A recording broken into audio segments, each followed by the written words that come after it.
ക്രിസ്തുവിൻ്റെ സമാധാനം നിങ്ങളോടുകൂടെ ഉണ്ടായിരിക്കട്ടെ. വചനകിരണത്തിലേക്ക് ഏവർക്കും സ്വാഗതം. മരണത്തോടടുക്കുമ്പോൾ ടാഗോറിൻ്റെ കണ്ണുകളിൽ നിന്ന് കണ്ണുനീർത്തുള്ളികൾ ധാരയായി ഒഴുകാൻ തുടങ്ങി. ഇത് കണ്ട അദ്ദേഹത്തിൻ്റെ ഒരു ശിഷ്യൻ അദ്ദേഹത്തോട് ചോദിച്ചു, ഇത്ര സഫലമായ ജീവിതം നയിച്ച അങ്ങ് എന്തിനാണ് കരയുന്നത്?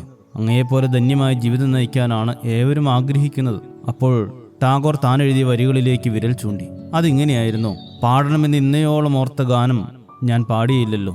വാദ്യോപകരണത്തിൻ്റെ തന്ത്രികൾ മുറുക്കിയും അഴിച്ചും ഞാൻ എൻ്റെ ദിവസങ്ങൾ പാഴാക്കി കളഞ്ഞല്ലോ. ടാഗോറിൻ്റെ വരികൾ പലരുടെയും ജീവിത കാലഘട്ടത്തെക്കുറിച്ചുള്ള ഓർമ്മപ്പെടുത്തലാണ്. എന്തെങ്കിലുമൊക്കെ ചെയ്യണമെങ്കിൽ എല്ലാം ശരിയാക്കണം, എല്ലാം പൂർണ്ണതയിലെത്തിയാൽ മാത്രമേ ഞാൻ ചെയ്യൂ എന്നൊക്കെ വാശി പിടിക്കുമ്പോൾ നഷ്ടമാകുന്നത് നമ്മുടെ തന്നെ അവസരങ്ങളാണ് എന്ന് മറക്കരുത്. മലയാളത്തിൽ ട്രാഫിക് എന്നൊരു സിനിമയുണ്ട്.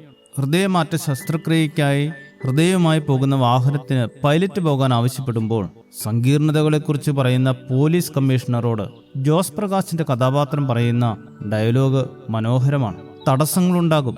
തടസ്സങ്ങളൊന്നുമില്ലാത്ത സാഹചര്യം കൈകാര്യം ചെയ്യാനാണെങ്കിൽ അതിന് നിങ്ങളുടെ ആവശ്യമില്ല. ഇത് നമ്മൾ ഓരോരുത്തരോടുമുള്ള ഉപദേശവചനങ്ങളായി സ്വീകരിക്കേണ്ടിയിരിക്കുന്നു. തടസ്സങ്ങളൊന്നുമില്ലാത്തപ്പോൾ മാത്രം കാര്യങ്ങൾ ചെയ്യാനാണെങ്കിൽ അതിന് നമ്മുടെ തന്നെ ആവശ്യം വേണമെന്നില്ല. തടസ്സങ്ങൾ അതിജീവിക്കാൻ കഴിവുള്ളവനാണ് മനുഷ്യൻ. ഒരു തടസ്സവും ഇല്ലെങ്കിൽ ചെയ്യാമായിരുന്നു എന്ന് പറഞ്ഞിരുന്നാൽ ഒരിക്കലും ഒന്നും ചെയ്യാനായിട്ട് സാധിക്കുകയില്ല. റിസ്ക് എടുത്തിട്ടുള്ളവരെ ജീവിതത്തിൽ വിജയിച്ചിട്ടുള്ളൂ എന്ന് പറയുന്നത് കേട്ടിട്ടില്ലേ? ജീവിതത്തിൽ ചിലപ്പോഴെങ്കിലും റിസ്ക് എടുക്കുവാൻ തയ്യാറാവുക. അത് വിജയമായാലും പരാജയമായാലും ജീവിതത്തിലെ ഏറ്റവും വലിയ പാഠമായി അത് മാറും. തൻ്റെ ആളുകളെ മുഴുവൻ ഒരു മല്ലൻ പരസ്യമായി വെല്ലുവിളിക്കുന്നത് കണ്ടിട്ട് ഒരു അനുകൂല സാഹചര്യം ഇല്ലാതിരുന്നിട്ടും അവനോട് മല്ലയുദ്ധത്തിന് തയ്യാറായ ദാവീദിന്റെ ജീവിതം മാതൃകയാക്കേണ്ടിയിരിക്കുന്നു. ലഭിച്ചിരിക്കുന്ന കഴിവുകളെ യഥാവിധം ഉപയോഗിക്കുമ്പോൾ പലതരം തടസ്സങ്ങൾ നേരിടേണ്ടി വന്നേക്കാം. എന്നാൽ തടസ്സങ്ങളെ അതിജീവിച്ചുകൊണ്ട് മുന്നോട്ട് പോകണം. തടസ്സങ്ങളിലല്ല, ലക്ഷ്യത്തിലാണ് ശ്രദ്ധ വയ്ക്കേണ്ടത്. തടസ്സങ്ങളെ അതിജീവിച്ച് ലഭിച്ചിരിക്കുന്ന കഴിവുകൾ ധാരാളമായി ഉപയോഗിച്ച് മുന്നോട്ട് പോകുവാൻ ഏവർക്കും ഇടയാകട്ടെ. ശുഭദിനം നേരുന്നു. ദൈവം അനുഗ്രഹിക്കട്ടെ. പ്രലോഭനങ്ങൾ എന്നെ ഉലച്ചിടുമ്പോൾ നാഥ നീ കൂടെയുണ്ടാകണേ.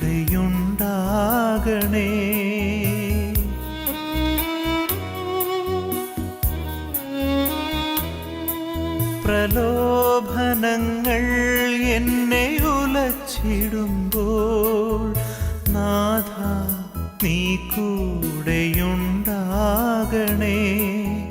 പ്രാരാബ്ധങ്ങൾ എന്നെ തകർത്തിടുമ്പോൾ നാഥ നീ കൂടെയുണ്ടാകണേ.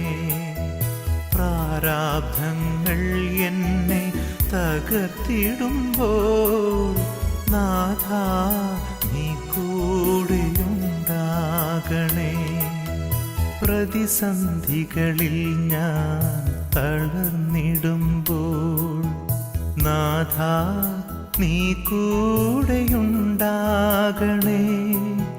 പ്രതിബന്ധങ്ങൾ എന്നെ തളച്ചിടുമ്പോൾ നാഥ നീ കൂടെയുണ്ടാകണേ. പ്രതിസന്ധികളിൽ ഞാൻ തളർന്നിടുമ്പോൾ നാഥ നീ കൂടെയുണ്ടാകണേ. പ്രതിബന്ധങ്ങൾ എന്നെ തളച്ചിടുമ്പോൾ നാഥ നീ കൂടെയുണ്ടാകണേ.